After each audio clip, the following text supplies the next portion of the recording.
Hey folks, Kayak DIY here, coming at you with some latest updates from Hobie Kayak Company.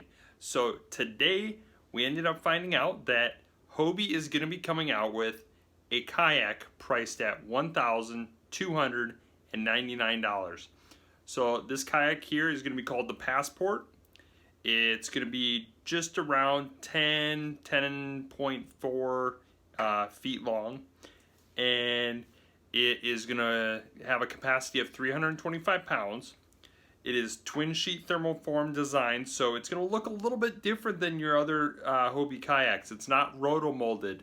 The kayak is made by two halves of sheet plastic getting formed over a mold and then thermoformed together. So I've had several thermoformed kayaks. Thermoforming is actually a more efficient way of making kayaks. Many people don't know it, and it has a lot of benefits. So the kayaks, actually, a lot of people are concerned about the seam line. The seam line is usually the thickest part on the entire craft, so you really shouldn't have to worry about that aspect. The Passport is going to have, starting from bow to stern, starting up in the bow, you got handles, you got bungee, you got a recessed tray area to be able to stuff some like bags under, maybe like a dry bag.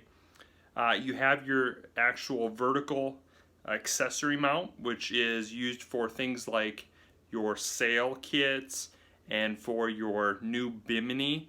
The Bimini is one of the later things that they've come out with, where it's a shade that goes above you when you're paddling.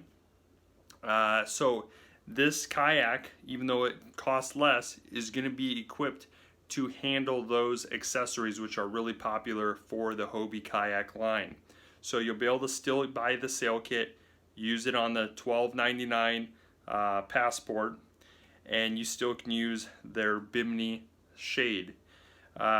Also going back, so starting from bow to stern, so you have the deck bungees up in the front, you have the tray, you have the vertical accessory mount that we just talked about, and then you have the Mirage Drive well. The Mirage Drive well is going to have the Hobie Mirage Drive Classic pedal drive. It's not going to have the one with the reverse, it's not going to have the M180. That is going to come in their more expensive models. So you aren't going to have reverse, but you're going to have still a very reliable pedal drive and a proven pedal drive.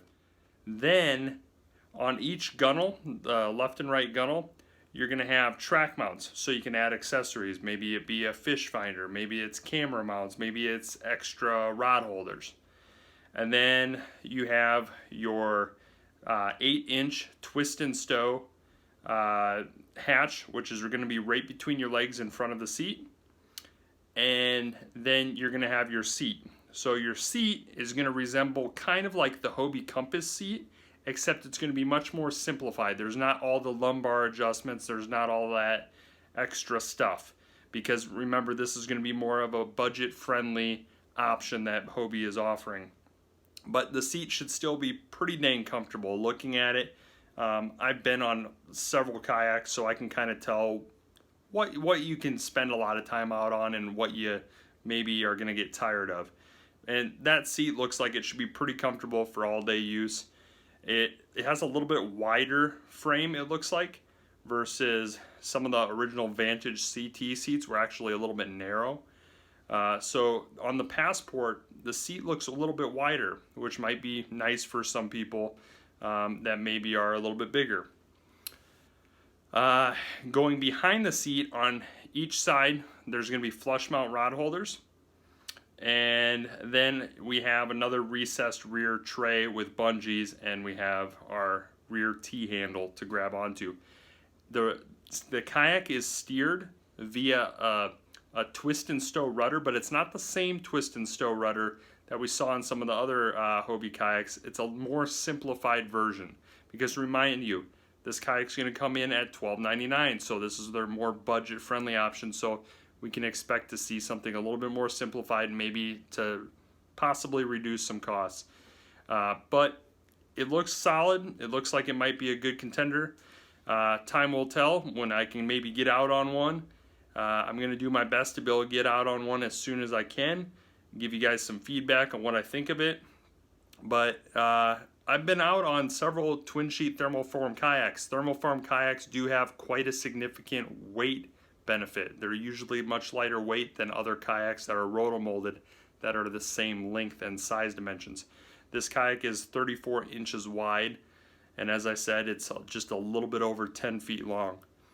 So here's a look at the specs for the kayak, and yeah, hopefully you can get out on one soon. Maybe you can get out on one at iCast, or if I can get my hands on one at a local dealer here really soon, I'll try to get you a video out on one, showing it out on the water. But here's a few clips of what it looks like and what Hobie released.